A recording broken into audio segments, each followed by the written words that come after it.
Ladies and gentlemen, hey, hi, how you doing? Welcome back to the channel. Thank you so much for stopping by. With today's new Warzone and Modern Warfare 3 update, we officially have the new lowest recoil option in the game. Really what is the only true zero recoil loadout you can be running thanks to our newest aftermarket part update. And today I wanted to go through and break down this weapon, talk about whether or not it's actually worth using, where it falls in the overall meta and whatnot. And so with that, we are starting first here with the actual Cast-Off 762 itself, because this is what our new Jack Requiem aftermarket part is for. If you were to go into your challenges and view your week 2 options, I went through and just completed these in like 2 or 3 matches of multiplayer, some pretty straightforward ones. 40 operator kills with a recommended sniper. The Moors for that was pretty easy. And you can also get 10 operator hipfire kills with the Moors as well at the same time and sort of track those two together. 20 operator kills with sights equipped to a recommended sub. I put a sight and a suppressor on my SMG and laid prone and got 12 kills and those 20 operator kills done together. And then just 15 kills after reloading with a battle rifle. Like I said, that took like 2 or 3 games.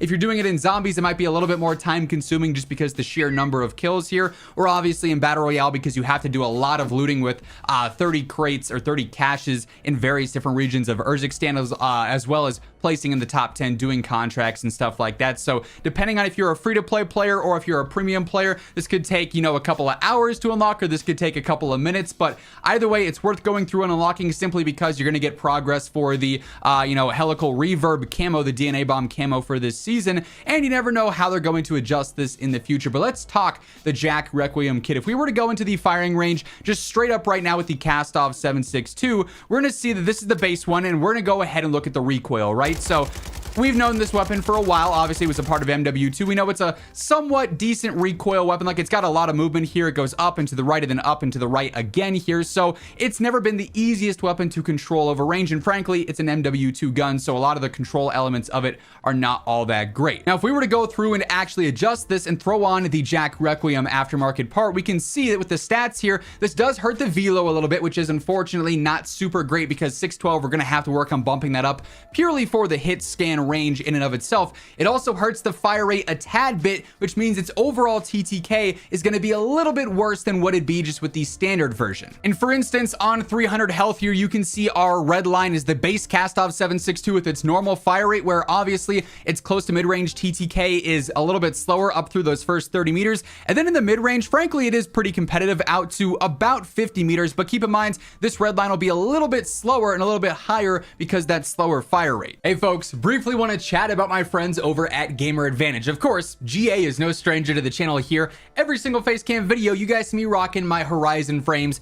These things are game changers. I've said it before, I'll say it again. There's no more important thing at my setup here, the computers, the monitors, the controllers, than these glasses, because these allow me to do what I do best day in and day out. If you're looking at screens for long periods of time, whether you're working, doing school, gaming, whatever it may be, you got to get yourself a pair of GA frames. They offer prescription and regular lenses. They've got a bunch of different colorways and frames, so a little bit of something for everyone there. And when it comes to sleeping better at night, reducing eye strain, these things are phenomenal. Best of all, if you want to throw in code IMMORTAL at checkout, you end up getting yourself a nice little discount as well. The link for that will be down in the description below if you're interested. So its TTK won't be one-to-one of the base Cast-Off, but here's the thing. You can see it has literally 0 vertical recoil and basically no horizontal recoil either, which means that if we were to go into the firing range here and we look at the recoil pattern again, keep in mind that's the base Cast-Off 762. I'm not controlling anything here, bear in mind. I'm just simply shooting this thing.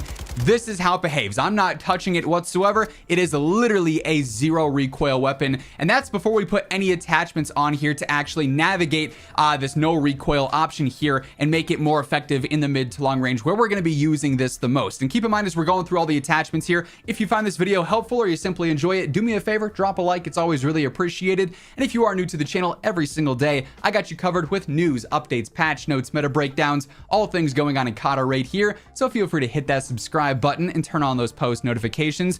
But with this now having no recoil, we can really focus on what we want to get the most out of this gun, and that's just basically extending that range and extending that velocity some. Now you're gonna want an extended mag. That's pretty basic, that's pretty obvious there. You're also gonna want some kind of optic here, whether it's a 2.5 times, a glassless, a NIDAR, whatever optic you are the most comfortable with using. Now it does block our barrel, bear in mind, so we're not gonna be able to get anything out of that, meaning that really the main two categories we want to look at are ammo and muzzle muzzles to extend our range and velocity. Now, ammo is very straightforward. High grain rounds. It's going to give us that 15% to our velo, extend that effective damage range. Yeah, it hurts the horizontal control and the recoil gun kick.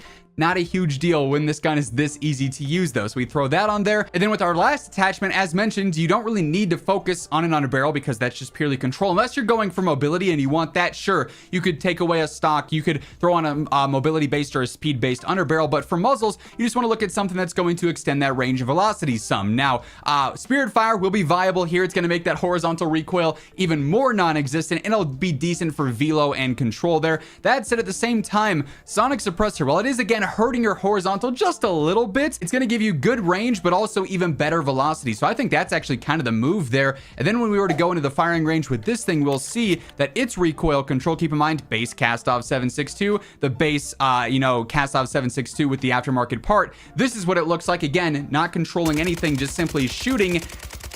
It's not going to move. Like, there is no recoil here. There's a little bit more horizontal side to side just because we do have some attachments hurting that, but it's not something that's going to be super significant by any means. So, you go ahead, throw on some plates here. Keep in mind, firing range damage is not a one-to-one accurate of what you're seeing in game, but it's going to be so easy to stay on target because you don't have to do anything. You can just keep shooting straight and it's never going to move. So this means that yes, while its true TTK on paper is not going to be anything all that fancy, right? When you compare it to the MTZ 556 or the Holger 26 or the BP 50 or whatever else, right?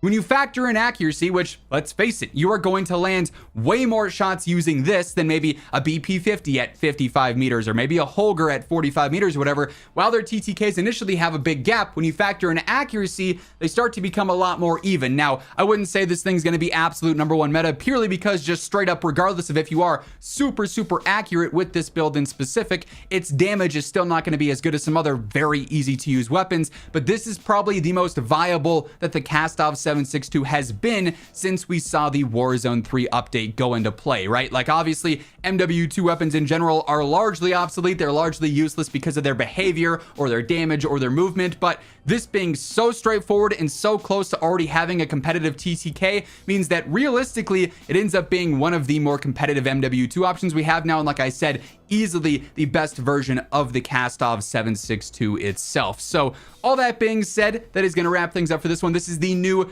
literally zero recoil meta loadout. Like, we put that in titles. I know a lot of other people, a lot of other channels on YouTube oftentimes trying to bait out the negative recoil loadout. This gun has zero recoil, and that's just not the case. It actually is factually correct this time around. This thing is the most laser beam-like weapon we've got in the game. So that'll wrap things up. If you enjoyed the video, do me a favor and drop a like on it. And if you're new to the channel, be sure to hit that subscribe button on your way out so you can guarantee you are always up to date with everything going on in Call of Duty. But once again, thank you so much for tuning in. And until next time, take it easy, have an awesome rest of your day, and I'll catch you later. Peace out.